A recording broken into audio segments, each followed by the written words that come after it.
तर स्वागत आहे आपलं सर्वांचं आजच्या एका नवीन व्हिडिओमध्ये। तर बघा, आजचा दिवस लाडक्या बहिणीसाठी खूप जास्त महत्त्वाचा होता। आज तारीख आहे 13 जुलै आणि सोमवारचा दिवस महत्त्वाचा दिवस म्हणजे वितरणाचा दिवस होता।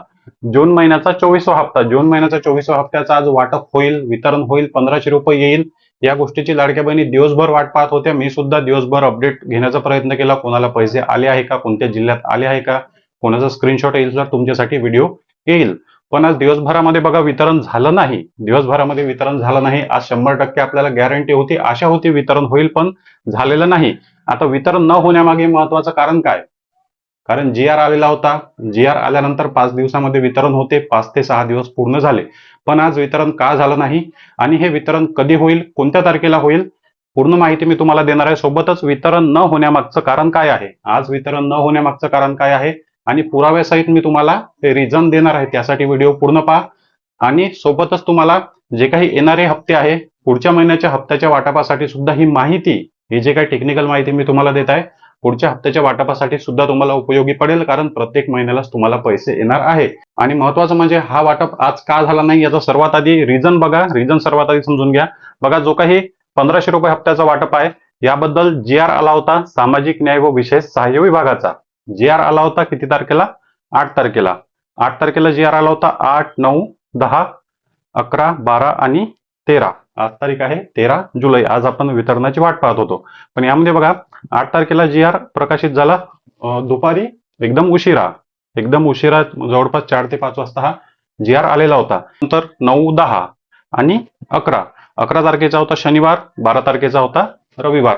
11 तारखेला शनिवार होता, बँकेला सुट्टी होती, बँकेला दुसरा शनिवार आणि चौथा शनिवार सुट्टी असते। त्याचबरोबर काही असे सरकारी कार्यालय आहे ज्याला शनिवारी सुद्धा सुट्टी असते। चेक करण्यासाठी मी स्वतः गुगलमध्ये सर्च केलं की महिला व बाल विकास विभागाला शनिवारी सुट्टी होती का, तर त्यांनी सांगितलं की प्रत्येक महिन्याला दुसरा शनिवार आणि चौथा शनिवार महिला व बाल विकास विभागाला सुट्टी असते। हे क्लिअर झालं। मग आता या ठिकाणी बघा, सर्वात मोठा जो काही आपला डाऊट होता की जी आर आल्यानंतर 4 ते 5 दिवसामध्ये वाटप व्हायला पाहिजे, तर झाला नाही। त्याचं कारण हेच होतं की महिला व बाल विकास विभागाला सुद्धा शनिवारी सुट्टी होती आणि बँकेला सुद्धा सुट्टी होती। 2 दिवस सुट्टीचे गेले, म्हणजे रविवार सोबत शनिवारी सुट्टी, रविवारी सुट्टी, आजचा सोमवार दिवस, हे तीनही दिवस गेले। मग राहिले किती दिवस? 8 तारखेला जी आर आला, तर राहिले 9 तारीख आणि 10 तारीख। आता या 10 तारखेमध्ये जी आरचा निधी ट्रान्सफर होणे शक्य आहे का?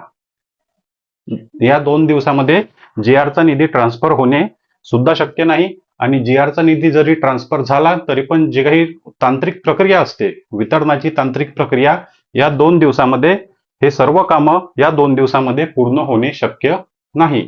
8 तारखेला जी आर आला, 11 तारखेला 12 तारखेला सुट्टी होती, आजची 13 तारीख, आज आपण वाट पाहत होतो आजची 13 तारीख। कदाचित ही सर्व तांत्रिक प्रक्रिया, हे सर्व तांत्रिक कामं आजपासून सुरू झालेले असावे, आजपासून सुरू झालेले असावे, कारण या 2 दिवसामध्ये हे शक्य नाही। एकतर जी आरचा निधी ट्रान्सफर होणे शक्य नाही, त्याचबरोबर जे काही डीबीटी मध्ये आधार क्रमांक अपडेट करावे लागतात, पात्र लाडक्या बहिणींचे आधार क्रमांक अपडेट करणे एक तांत्रिक प्रक्रिया आहे। आता एका वेळेस करोडो लाडक्या बहिणींना पैसे पाठवायचे म्हटले तर शासनाला त्यावर पूर्ण लक्ष केंद्रित करावं लागते की पात्र लाडक्या बहिणींचेच अकाउंट नंबर त्या ठिकाणी, आधार नंबर डीबीटी मध्ये, यादीमध्ये जिल्ह्यानुसार, तालुक्यानुसार जे आहे ते सिलेक्ट झाले पाहिजे। दर महिन्याला शासनाला तांत्रिक प्रक्रिया करावी लागते, त्यामुळे हे सर्व 2 दिवसामध्ये होणे शक्य नव्हते। आपल्याला असं वाटलं की जी आर 8 तारखेला आला, 13 तारीख आजची आहे, मग आता 5 ते 6 दिवस झाले तर वाटप व्हायलाच पाहिजे। यामध्ये जर सुट्टीचे दिवस आले नसते तर कदाचित आज वाटपाला सुरुवात झाली असती। पण आता वाटपाची 100% शक्यता आहे 14 आणि 15 तारखेला। 14 आणि 15 तारखेला जे आहे, हे जे काही तांत्रिक प्रक्रिया आहे, निधी ट्रान्सफर करणे आहे, डीबीटीची प्रक्रिया आहे, आज 13 तारखेला शासनाने पूर्ण केलेली असेल किंवा पूर्ण केली असली पाहिजे।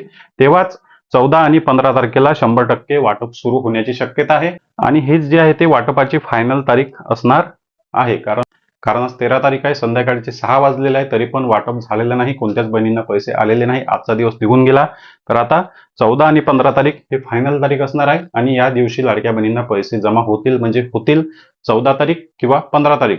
आता बघा, जे काही मी तुम्हाला रिझन सांगितलं, कारण सांगितलं, या कारणामुळे मी तुम्हाला फिक्स तारीख सांगू शकत नाही, पण या 2 तारखेच्या दरम्यान कधीही वाटपाला सुरुवात होऊ शकते। जर मला सुट्टीचे दिवस आले नसते तर आज वाटपाला सुरुवात झाली असते। वितरण सुरू झाल्यानंतर लगेचच तुम्हाला पुराव्यासहित अपडेट देण्यात येईल. त्यासाठी काळजी करण्याची बिलकुल गरज नाही. जो काही महत्वाचा पॉईंट होता, वाटपाला उशीर का झाला, आज वाटप का झाला नाही, तुम्हाला समजलं असेल. चॅनलवर नवीन असाल तर व्हिडिओला लाईक आणि चॅनलला सबस्क्राईब नक्की करा. भेटूया नेक्स्ट व्हिडिओमध्ये.